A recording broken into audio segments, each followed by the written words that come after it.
Излезте от въртележката на колелото.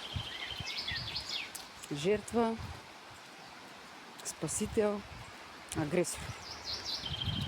И докато се въртим в тази схема, винаги ще сме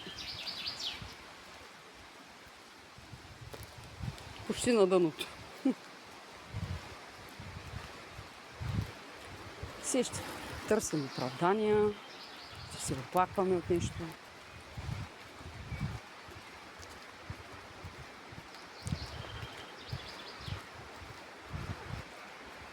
И като стоим още на старите си вярвания и убеждения, няма как да се променим. Така че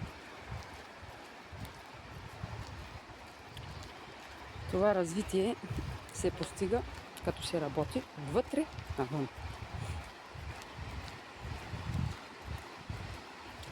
Процесът не е лесен.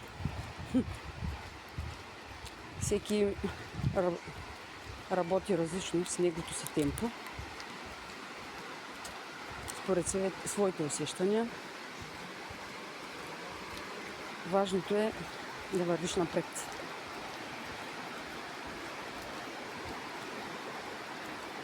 Така че